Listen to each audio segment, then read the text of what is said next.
What's up, guys? I'm Chris. Chris, welcome to VH Changes. Did you think that we've exhausted all conversation on the K20a3? Yeah, so did I. But now we have it. There's actually a couple more things I could talk about. Yeah, now we're getting to the beef, the meat and potatoes here. We're talking about the head. Head swap here. Head swapping. Head swapping.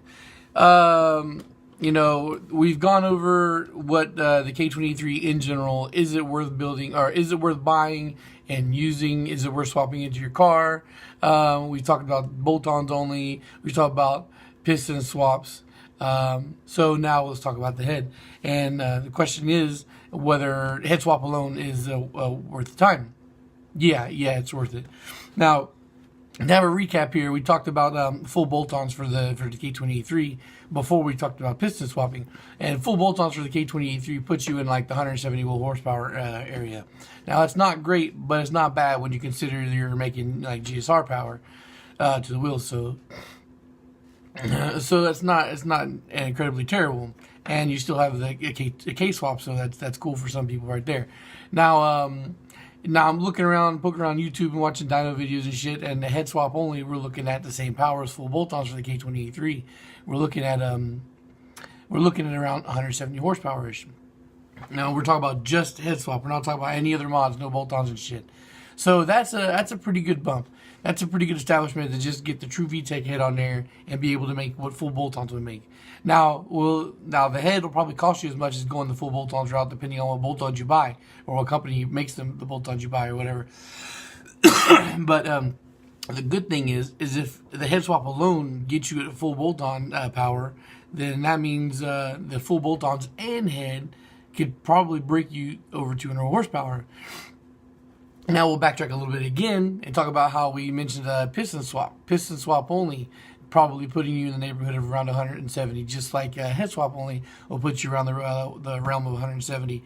So if you're doing, if you want to make yourself like a baby K20a3, you do full bolt-ons, piston swap, and head swap, and you got yourself also another, like I talked about before, easy 200 horsepower from super raising compression to 12.5. I think that route will cost you probably a little less, or actually maybe it won't, but it'll probably cost you more to do full bolt-ons, K20a2 or ITR pistons in the K20a3 plus the head. But you're also looking at something that could easily, will easily be over 200 horsepower. Also poking around, I see head swap, throttle body and header also making over 200 horsepower. So yeah, I think the head swap only is decent for power. It'll get you in the 170 range, and then if you do some bolt-ons and get some injectors or whatnot, you could get to probably get to 200. I still think though that doing a basic piston swap like for A2 pistons or even ITR, which is a little bit higher in compression, but around the same price. So I think that would really benefit a lot. But the thing is also one of the big things is because you got to remember that it's the compression for the K20a3 block is in the 9s, so it's not really great. And to really benefit your head, your head modifications or not, you need higher compression. So head swap only gets a thumbs up, but if you really want to put full potential, head swap, bolt-ons, and piston swap. Alrighty, guys. So, wow, this is actually a lot shorter than I thought it was going to be. What the next thing we're probably going to talk about in the near future, because that's going to be something that's going to be has been asked a lot, and I'm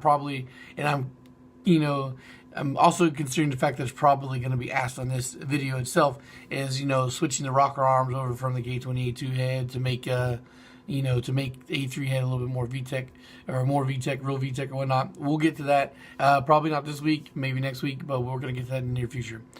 All right, guys. Social media links are in the description below, and feel free to hit me up if you got any questions. If you ask me to ask a question, if you ask my permission to ask a question, I will ignore you. Just ask whatever you have to ask, and I'll answer you as soon as I can. Usually it's right away if I can. If not, within a couple hours. At the latest, it should be 24 hours on to respond to your question. If I haven't answered in 24 hours, it's probably because I forgot that you asked me something and you should just do it again. All right, guys. Thanks for watching and peace.